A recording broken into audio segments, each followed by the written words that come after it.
Hey everybody, it's Deborah Carter here with Preparation Tech. Today I have another wonderful interview. Today I'm speaking with Tiffany Kelly, who's a former athlete who's went into technology to create new products and services that really empower student athletes to take control of their content.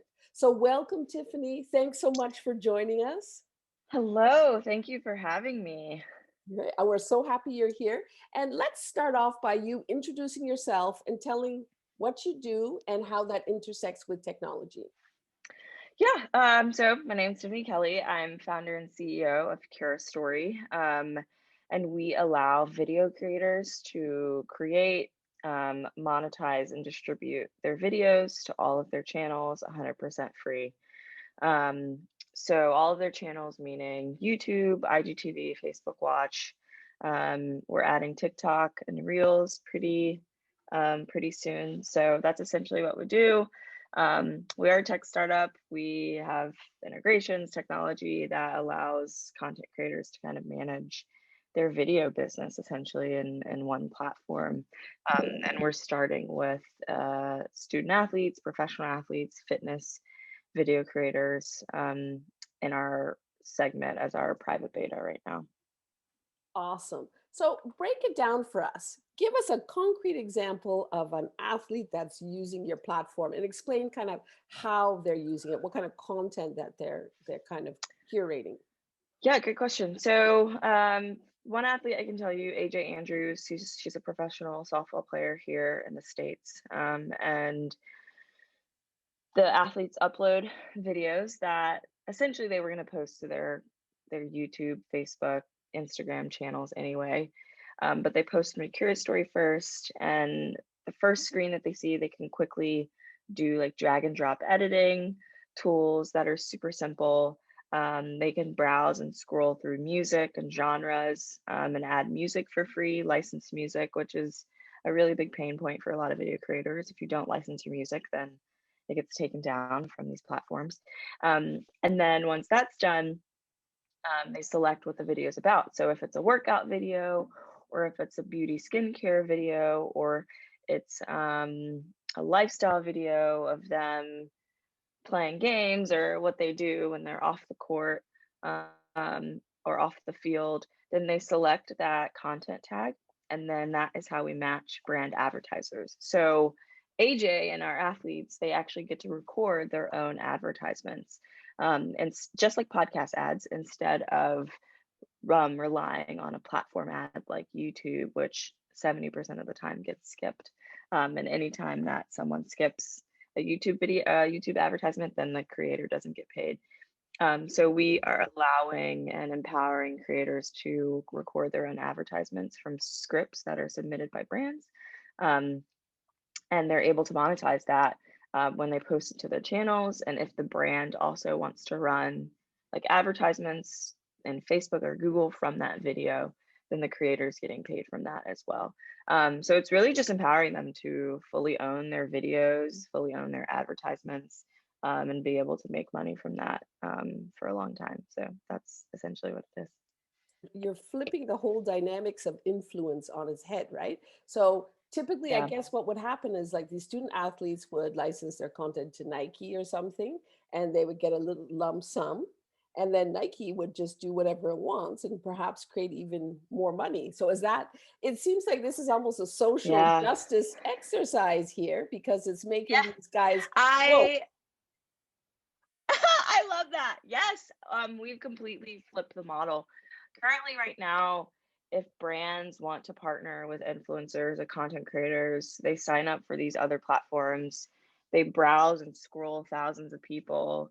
I'm sure these platforms have like filtering mechanisms where they can filter by certain people, but um, what happens is the creator records a sponsored video or a pay to post, or the content is fully um, sponsored. There's logos of that brand and the content, to the point where they can't repurpose that content down the road. And so they give that freely over to the brand, or they post it to their channels, and the brand's only paying a one-time fee, and then they're using that content years down the road, and not still paying the athlete or the creator.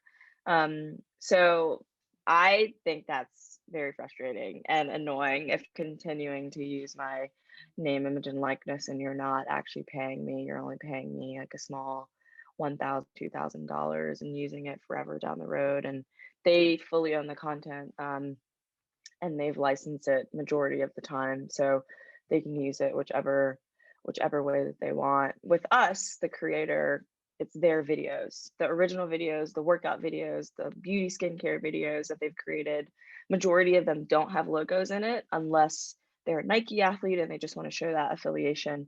But the videos that are uploaded to our platform are logo brand agnostic, which is why sponsors are so interested in having that customized creator recorded ad embedded into it.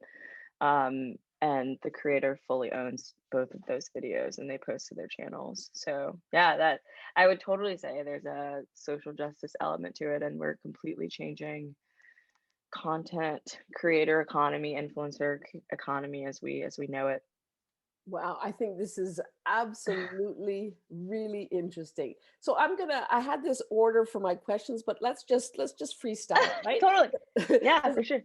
I want to know, you were yourself a student athlete, so you were in this position, right?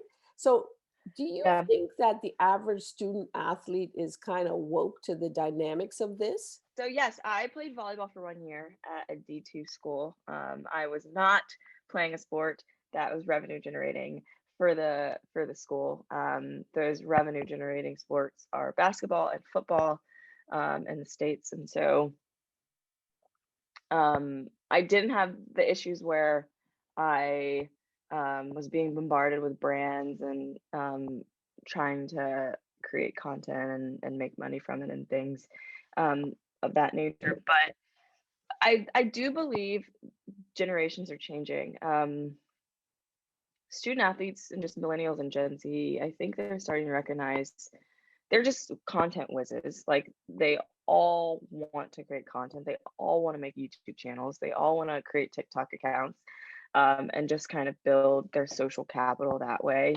Like that is never changing. Us as humans, we're always trying to build our social capital. So they just do it with these platforms, in that type of way. And I think they understand better since they're just so great at creating content. Like why do I need Nike to essentially, I don't want to say create content for me, but why am I going to let them own everything? What's the point in that? Like, of course it's Nike, it's a big brand, or any of these large brands. I think those numbers can be shocking sometimes when they come into the door, but I think a lot of them are smarter in the fact that um, it's just not natural for them to not own their content and to not monetize it as much as they can because they fully own it. How do you think these big brands are going to respond to the tech that you're creating, which is basically to weaken their position, right? A lot of these huge companies like Nike or these larger brands, a lot of them have, I would say, 100 to 200 influencers, creators like on contract. The small to mid-size companies and brands, I think they have maybe 15 or 20 influencers on contract. Outside of that, they try to use platforms to find them, and have them create content and license it to them.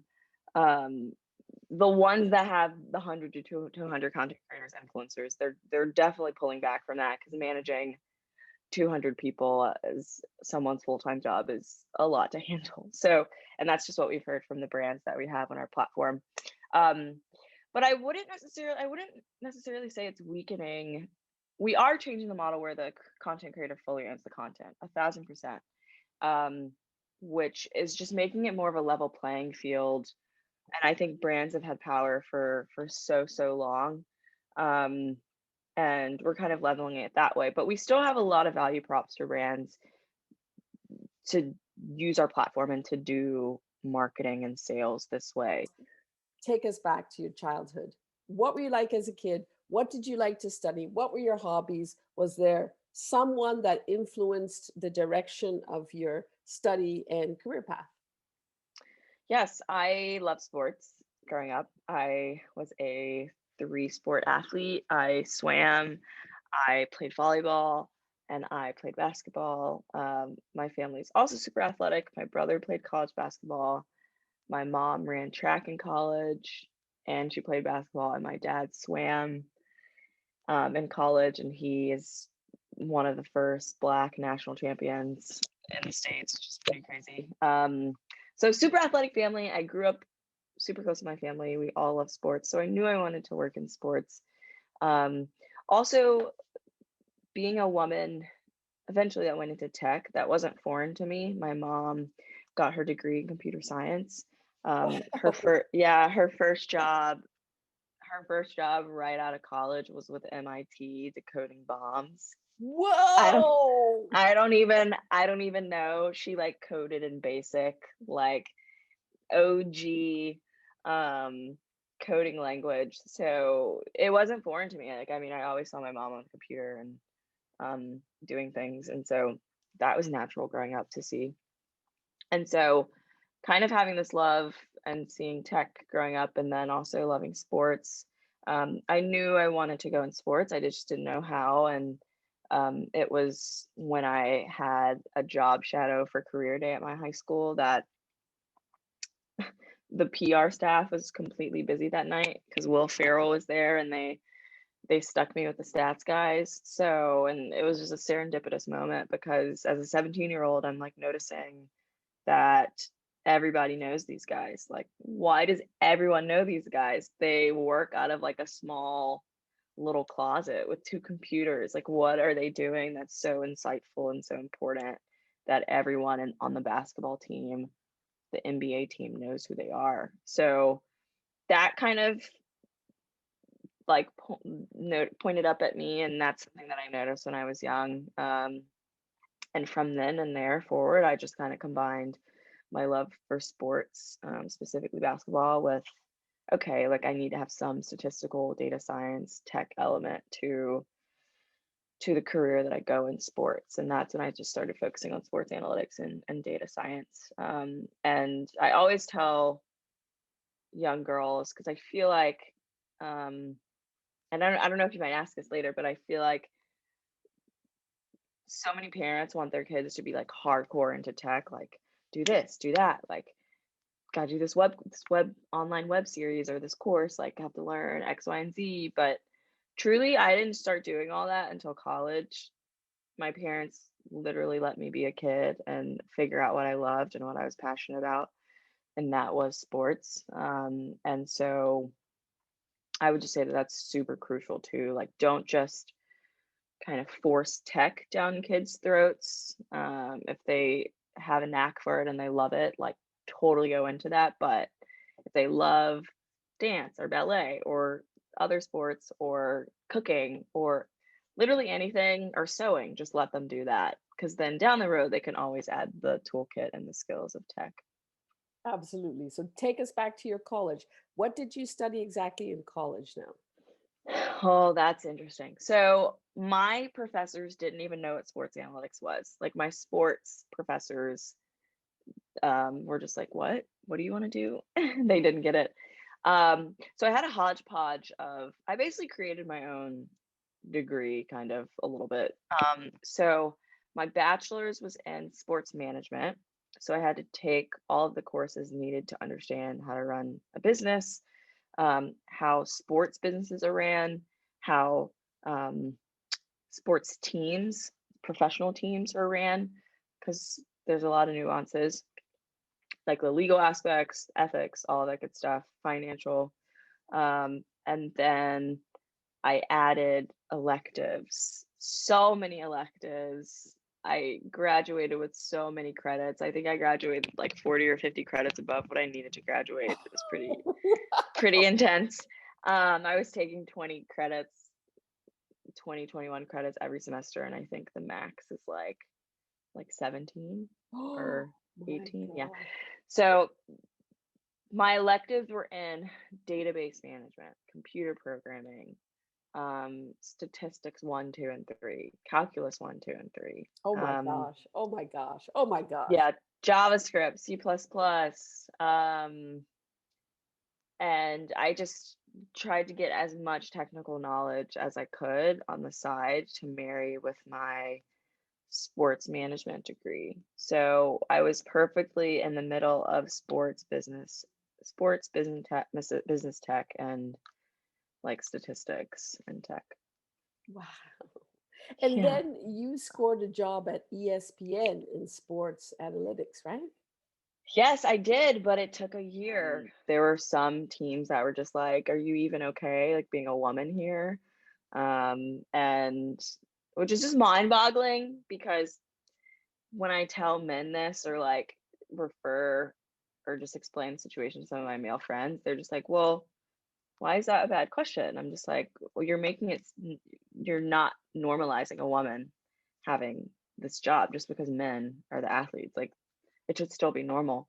So that happened, but I was still kind of focused. I applied for this hackathon at MIT Sloan Sports Analytics Conference, which is the largest sports conference every year, and got into the hackathon. Was one of the top 3 out of hundreds of people, coding in 6 hours. That was also pretty intense. I had to code for 6 hours straight on a project and present it in 90 seconds.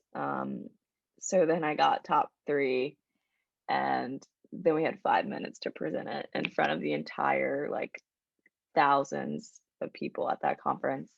And from there, got a job with ESPN. So that kind of, they interviewed me right on the spot there. And then also, I took a course in the year that I was trying to get a job. I took this basketball analytics course, and the person that was teaching the course used to be the director of the program at ESPN. So that was just serendipitous, luck, hard work, all coming together at once after a year of trying to find a job post college. And putting yourself out there. I love that you were in a hackathon because I have increasing amounts of conversations with folks about how we can't just rely on formal education. Like we got to start filling the gaps creatively, and hackathons and online competitions are great ways, very applied ways to give kids real hands-on experience and so that they know Right. whether they like this stuff or not. So I love that you came in so high on a hackathon. Yes, hackathons are phenomenal, and I think it's an amazing way of just hands-on experience of actually teaching what you've learned in school, and applying it to just in real time. So my question to you is this: how can we prepare kids? How can schools start preparing kids for these kinds of jobs that are more analytical and data driven, right? And it's not that, I mean, you are someone with a lot of technical skills, but how can they basically reach all kids? The kids who are the nerds who love all this data, statistics, probabilities, and then the kids that are like, I need to know a little, but just enough to be able to work with folks like you. How can schools start preparing students for this? Majority of tech that I've learned has fully just been self-taught. My college and my high school, I would say that the seeds were planted there, the foundation was planted there, and I realized later on that because I had such a good foundation and the seeds of understanding statistics, I took stats in high school. I took obviously like algebra and probability classes and calculus in high school. So just having that foundational understanding of numbers and how they worked, that was there. But it wasn't until college that I really figured like, oh wow, like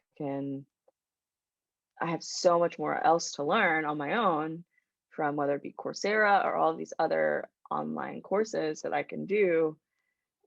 And they all connect with what I've learned previously in the foundation that I had with numbers and math. Because I think of data science and statistics as real world math. Not saying that calculus isn't, but I it just came way easier to me. My favorite course in college was statistics because my teacher used sport examples. Like he used real life examples that were interesting, that I loved. He also used like gambling examples and things like that, like cards and things like that. So I think using more real world innovative ways to teach are super important, to just have kids paying attention and listening. And I know this works because it worked on me, but also when I was teaching, I was tutoring student athletes at LSU before I went to ESPN full time. And the athletes that I was tutoring statistics to, I would use their data. Like I would literally use them. Like I would say, Wow. okay, let's learn hypothesis testing with your data. You are 2 standard deviations below the mean. And they would just get so frustrated, like, what do you mean? Like, da, da, da. So just keeping them engaged that way was really interesting. So that's what I would say I think needs to be done better in schools, because kids are going to learn on their own too. The ones that really want it or are super interested. So they're going to kind of seek out information for themselves. But I think outside of that, to not miss any kids that could potentially go into it, and meet them where they're at. I think those innovative ways of connecting it with things that they're in, like pop culture or society, that they're already like interested in teaching. I love this because it seems like you mastered the art of getting people to learn about themselves, right? To use their own data. So you talked about tutoring. I think this is fantastic. I mean, Yeah. any teacher can do that because they're generating so much data about marks, class averages, all this kind of stuff. And it's like there's a narcissistic component there, right? You want to know more about yourself. I don't think people know that you can literally log on to Netflix and download your data. Like download your engagement data, what you're watching. Yeah, you can download what you're watching. And then there's public database of what's actually on Netflix. So if you want to build a projection or prediction model of what you've watched historically and engaged with and what's coming out on Netflix, what you're most likely to watch, you can do it yourself. Like that 98% match that Netflix comes up with, they put on, you can legit calculate that yourself just with a simple correlation model. So, yeah, teachers can easily do this. It's readily available. And the students can just download the data themselves, because the platforms, it's just so much data that they're just collecting when we sign up for accounts for these platforms, but they have to give us access to it because it's our data. So all of this is readily available. I love this because there's two birds with one stone. You can calculate your data, but then you can learn how to actually rig the system, right? So the whole thing is, I mean, I think like I talk to my son all the time, and he's saying like, how can I fool the algorithm? How can I mess it up, right? So if I you love kind that. of flip it so that you're hacking your own data to actually do naughty things, I think that would be really fun. Yeah, this has been a great interview. I'm going to ask you one last question, and that Of is, course. how are you how are you making history? How do you, Tiffany Kelly, want to be remembered? What legacy do you want to be remembered for by the Black community? I would say ESPN was kind of my first life of my first big girl job, working in corporate, um, taking everything that I learned from when I was a kid all the way through college and putting it towards a career that I'd worked up for years. Like I was literally trying to be a sports analyst, data scientist since I was a freshman in college. Like senior year of high school, I was like, this is what I want to do. And I finally did it. 4 years, 5 years, here we are. So I think my first job at ESPN, my legacy was I was the first. I mean, that's just what it was. Like I was the first on my team, Black woman. I was the only Black woman in a 400-person department. I was the first one to build the fan happiness index, which is a metric, a model calculating just happiness.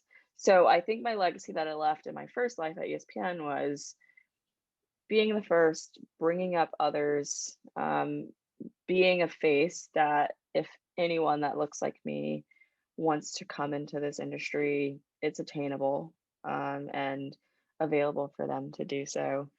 Um, and I knew I always wanted to do that. Like when I was in high school and I noticed an NBA team, there was no one that looked like me in the arena.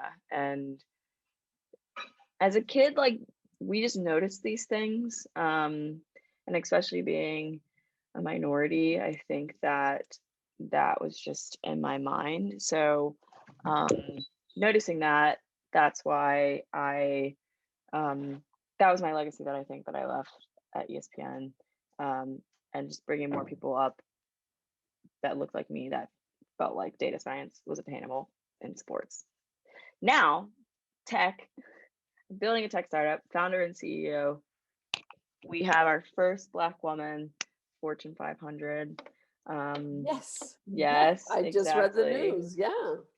So I'm kind of playing this game of running a tech startup and running a corporation that essentially can become publicly traded or merge with a publicly traded company. Those are the two outcomes. So now I think my legacy, it's similar in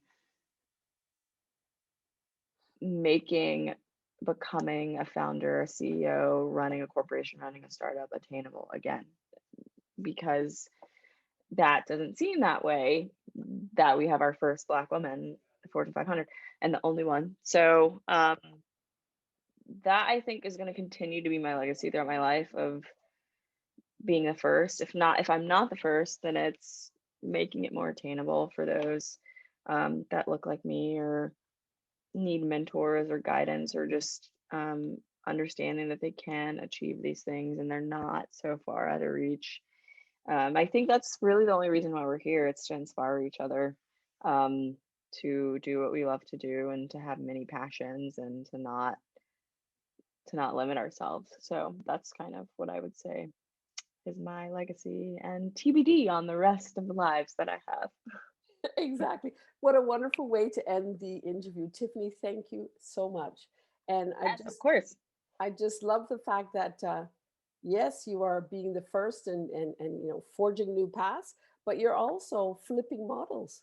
You're giving people control of, Changing stuff. yeah, you are Shaking the table. exactly. You're a social justice data science I warrior. love that. I love that so much. Thank you. I really appreciate it. Yeah, it's been great. Good luck with everything. I'm going to be so happy to just track you and see where life takes you. Thank you.